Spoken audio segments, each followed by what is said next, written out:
004 dari program studi Ilmu Ekonomi Fakultas Ekonomi Universitas Negeri Medan atau yang kita kenal dengan Unimed. Pada kesempatan kali ini saya akan mempresentasikan tugas Critical Book Review atau disingkat CBR untuk mata kuliah Pendidikan Kewarganegaraan di bawah bimbingan Bapak Dr. Surya Dharma, SPD, MPD.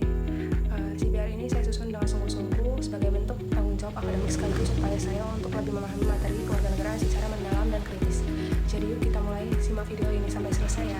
Sebelum masuk ke isi buku, mari kita pahami dulu apa sih itu Critical Book Review. Jadi Critical Book Review atau CBR adalah sebuah kegiatan akademik yang bertujuan untuk mengkaji, memahami, dan menilai isi suatu buku secara mendalam dan kritis. Bukan sekedar meringkas, tapi benar-benar menganalisis apa kelebihan buku ini, apa kekurangannya, apakah penjelasan sudah cukup dan lengkap dan relevan. Melalui kegiatan CBR ini, mahasiswa dilatih untuk berpikir analitis, objektif, dan kritis. Kita tidak hanya menerima informasi begitu saja, tapi juga mempertanyakan dan mengevaluasinya. Tujuan dari CBR ini ada 5, yaitu yang pertama memenuhi tugas mata kuliah Pendidikan Kewarganegaraan, yang kedua melatih kemampuan menganalisis dan mengkritisi isi buku secara ilmiah, yang ketiga membandingkan isi buku utama dengan 3 buku pembanding untuk melihat persamaan dan perbedaannya, yang keempat menilai kelebihan dan kekurangan dari masing-masing buku secara objektif, dan yang kelima memperluas wawasan tentang pendidikan kewarganegaraan khususnya mengenai integrasi nasional dan nilai-nilai kebangsaan Indonesia. Dalam CBR ini saya menggunakan 1 buku utama dan 3 buku pembanding, semuanya bertema pendidikan kewarganegaraan. Mari kita memulai dengan mengenal identitas masing-masing buku. Sekarang kita masuk ke bab 2, yaitu identitas buku.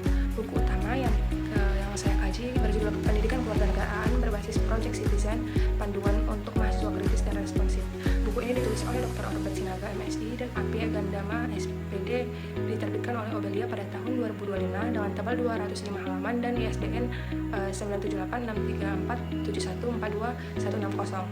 Yang menarik dari buku ini adalah pendekatannya, yaitu berbasis Project Citizen, sebuah pendekatan pembelajaran aktif yang mendorong mahasiswa untuk tidak hanya memahami teori tetapi juga terlibat langsung dalam isu-isu kewarganegaraan di sekitar mereka. Buku pembanding pertama berjudul Pendidikan Kewarganegaraan sebagai Pembangun Karakter Bangsa. Buku ini ditulis oleh tim penulis yang terdiri dari 12 orang akademisi, diterbitkan oleh CV Media Science Indonesia pada tahun 2021 dengan tebal 200 halaman dengan ISBN 9786233620899. Karena ditulis oleh banyak penulis, materi yang disajikan sangat beragam dan komprehensif.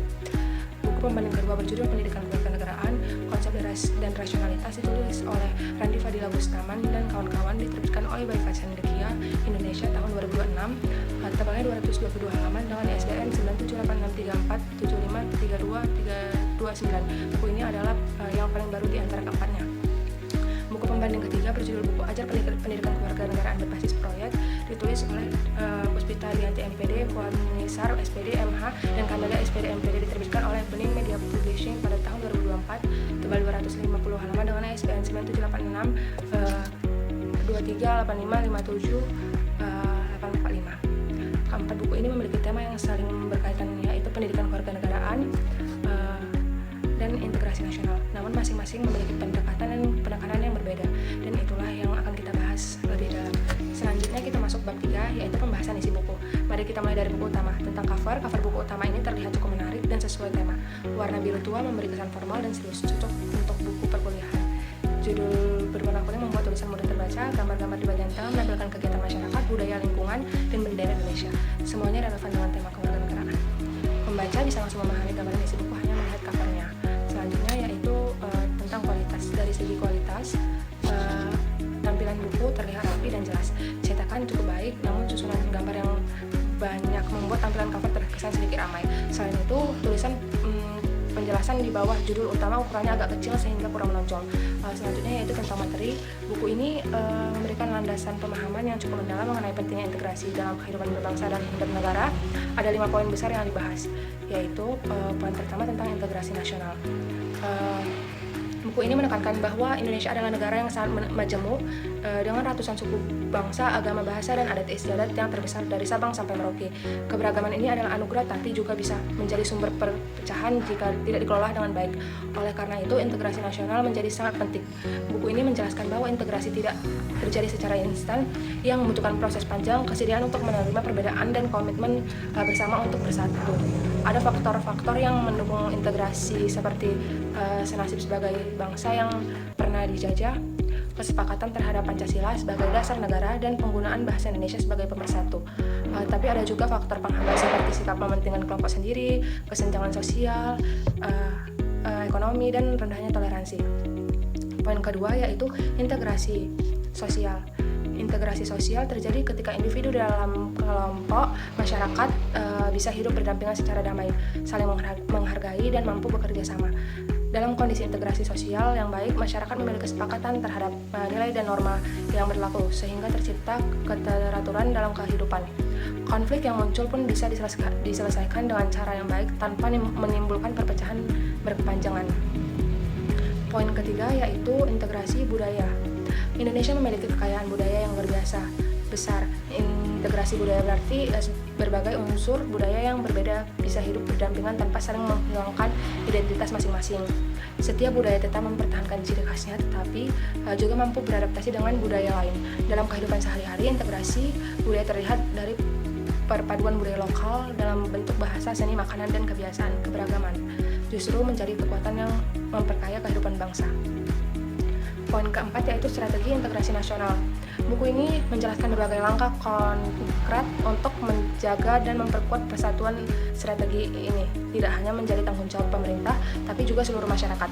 Di antaranya menanamkan nilai-nilai Pancasila dalam kehidupan sehari-hari, menumbuhkan rasa nasionalisme dan cinta tanah air, meningkatkan toleransi antar kelompok, pemerataan pembangunan untuk mengurangi kesenjangan, dan penegakan hukum yang adil dan tidak diskriminatif.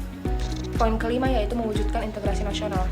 Poin ini menekankan bahwa integrasi bukan hanya konsep di atas kertas, ia harus diwujudkan dalam kehidupan nyata sehari-hari. Setiap individu punya peran penting menghargai perbedaan, tidak bersikap diskriminatif, menjalin hubungan baik dengan sesama, dan mampu menyaring pengaruh luar yang bisa merusak nilai-nilai kebangsaan. Dengan kesadaran bersama, integrasi nasional bisa terwujud dan keutuhan bangsa tetap terjaga. Sekarang kita bahas buku pembanding pertama, Pendidikan Kewarganegaraan sebagai Pembangun Karakter Bangsa. Buku ini memberikan landasan pemahaman tentang bagaimana menjadi warga negara yang baik, yang memiliki rasa nasionalisme, memahami hak dan kewajiban, serta mampu menjaga persatuan dalam kehidupan berbangsa. Ada 3 poin utama yang dibahas. Pertama, buku ini membahas Indonesia sebagai negara majemuk. Berbagai perbedaan suku, agama, budaya, dan bahasa adalah ciri khas sekaligus kekayaan Indonesia. Namun jika tidak disikapi dengan bijak, perbedaan ini bisa menjadi potensi konflik. Pendidikan kewarganegaraan berperan penting dalam menanamkan kesadaran bahwa perbedaan adalah kekuatan, bukan penghalang. Kedua, buku ini membahas integrasi nasional sebagai hal yang sangat penting untuk menjaga keutuhan negara. Tanpa integrasi, keberagaman bisa menimbulkan perbedaan, perpecahan, dan konflik sosial. Rasa cinta tanah air dan kesadaran akan penting persatuan menjadi faktor utama. Yang ketiga, buku ini membahas ancaman terhadap integrasi nasional, mulai dari konflik antar kelompok, kesenjangan sosial, ekonomi, pengaruh negatif globalisasi, hingga rendahnya rasa nasionalisme. Semua ancaman ini bisa diatasi dengan mengamalkan nilai Pancasila, meningkatkan toleransi, dan memperkuat pendidikan kewarganegaraan. Yang membedakan buku ini dari buku utama adalah penekanannya pada pembangunan karakter, bukan hanya memahami integrasi secara konseptual, tapi benar-benar membentuk pribadi warga negara yang berkarakter kuat. Selanjutnya yaitu buku pembanding kedua, Pendidikan Kewarganegaraan, Konsep dan Rasionalitas. Buku ini tidak hanya menjelaskan konsep integrasi secara teori, tapi juga menanamkan kesadaran bahwa persatuan harus dibangun melalui sikap saling menghargai, toleransi, dan tanggung jawab sebagai warga negara. Ada 5 poin yang dibahas. Yang pertama yaitu urgensi integrasi nasional. Buku ini menjelaskan mengapa integrasi itu penting, karena tanpa persatuan Indonesia tidak akan mampu bertahan. Integrasi menciptakan stabilitas sosial dan mendukung keberhasilan pembangunan nasional. Yang kedua, integrasi dalam negara, multikultural. Keberagaman Indonesia harus diterima sebagai kenyataan. Integrasi berarti menyatukan perbedaan tanpa menghilangkan identitas masing-masing, butuh toleransi dan saling menghormati. Yang ketiga, faktor penghambat integrasi. Hambatan bisa datang dari manapun, dalam ataupun luar. Perbedaan kepentingan antar kelompok, kesenjangan sosial ekonomi, sikap egois, kurangnya kesadaran nasionalisme, dan pengaruh negatif globalisasi. Yang keempat, bentuk integrasi nasional. Integrasi tidak hanya terjadi di bidang ekonomi, sosial, dan juga politik.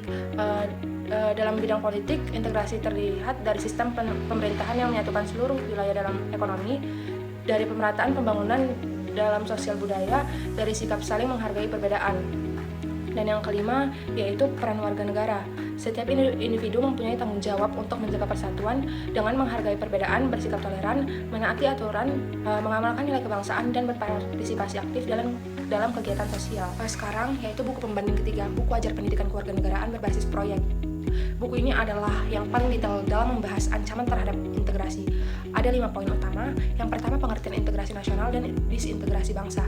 Integrasi adalah proses menyatukan berbagai perbedaan menjadi satu kesatuan yang selaras. Sementara disintegrasi adalah kondisi di mana persatuan melemah atau terpecah akibat konflik dan ketidakmampuan mengelola keberagaman.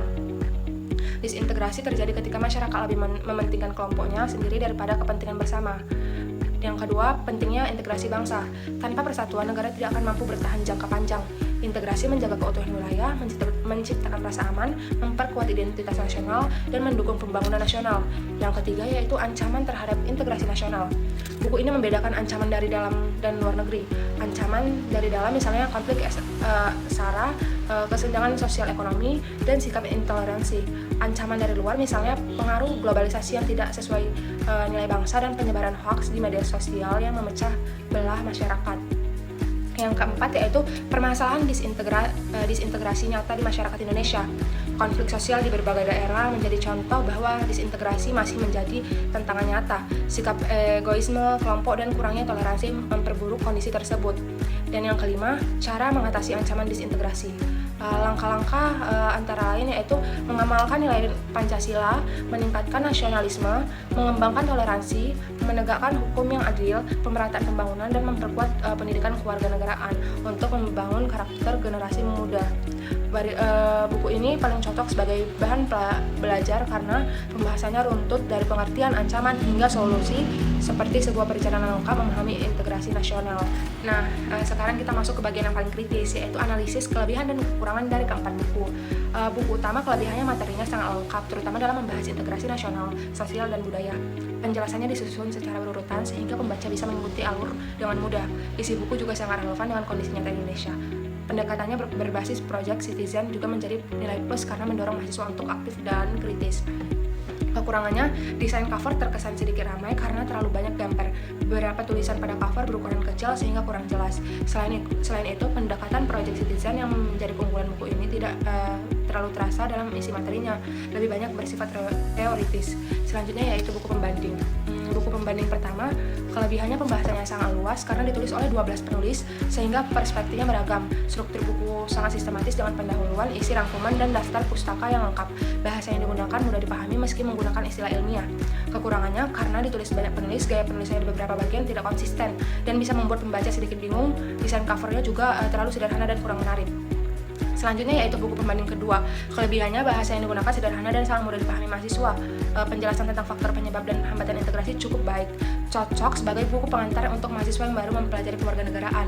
Kekurangannya yaitu contoh nyata yang diberikan masih terbatas sehingga pembaca kurang mendapat gambaran konkret tentang penerapan integrasi. Buku ini juga belum banyak mengulas tantangan integrasi di era modern dan digital secara mendalam. Buku pembanding ketiga kelebihannya paling lengkap dari runtut dalam membahas integrasi, mulai dari pengertian, bentuk, ancaman, hingga cara mengatasinya. Penjelasannya dikaitkan dengan kondisi nyata di Indonesia, cocok dijadikan referensi utama belajar. Kekurangannya yaitu penyampaian materi masih cenderung deskriptif dan belum kritis dalam menganalisis masalah. Solusi yang ditawarkan masih bersifat normatif, lebih seperti anjuran umum daripada langkah-langkah konkret yang bisa langsung diterapkan. Nah, selanjutnya kita sampai di bagian penutup atau kesimpulan. Dari keempat buku yang telah saya kaji, semuanya memiliki benang merah yang sama bahwa integrasi nasional adalah kunci keutuhan bangsa Indonesia. Indonesia adalah negara yang luar biasa, majemuk, lebih dari 1.300 suku bangsa, ratusan bahasa daerah, berbagai agama dan kepercayaan, dan ribuan pulau yang tersebar dari barat hingga timur. Keberagaman Indonesia bisa menjadi kekuatan terbesar bangsa, tapi juga bisa menjadi celah perpecahan jika tidak dikelola dengan bijak. Keempat buku sepakat bahwa untuk menjaga integrasi dibutuhkan 3 hal utama. Pertama, nilai yaitu Pancasila sebagai landasan bersama. Kedua, sikap yaitu toleransi, saling menghargai, dan semangat gotong royong. Dan yang ketiga, tindakan nyata, karena integrasi tidak cukup hanya dipahami, tapi harus diwujudkan dalam kehidupan sehari-hari. Perbedaan pendekatan antara buku juga membantu kita melihat integrasi dari berbagai sudut pandang. Ada yang menekankan bahwa karakter, ada yang menekankan ancaman, ada yang menekankan strategi. Semua perspektif ini saling melengkapi. Secara keseluruhan, keempat buku ini layak dijadikan referensi pembelajaran kewarganegaraan meskipun masing-masing memiliki ruang untuk penyempurnaan. Terakhir, izinkan saya menyampaikan beberapa saran untuk para penulis buku. Yang pertama yaitu perbanyak contoh nyata dari kehidupan sehari-hari agar materi lebih mudah dipahami dan tidak terasa abstrak. Kedua, tambahkan pembahasan tentang tantangan integrasi di era digital karena hoaks, ujaran kebencian, dan polarisasi di media sosial adalah ancaman nyata yang dihadapi generasi muda saat ini. Ketiga, solusi yang ditawarkan sebaiknya lebih konkret dan aplikatif, bukan hanya bersifat anjuran umum. Untuk mahasiswa dan pembaca, jangan hanya mengandalkan satu sumber bacaan. Bandingkan berbagai buku dengan perspektif agar pemahaman lebih kaya dan kritis. Kegiatan CBR seperti ini hanya membantu melatih kemampuan berpikir kritis, memanfaatkan dengan sebaik-baiknya. Untuk dunia pendidikan kewarganegaraan harus dikembangkan agar relevan dengan perkembangan zaman. Mahasiswa perlu diajak tidak hanya memahami teori tapi juga terlibat aktif dalam isu-isu kebangsaan di sekitar mereka sesuai dengan semangat Project Citizen yang menjadi pendekatan buku utama.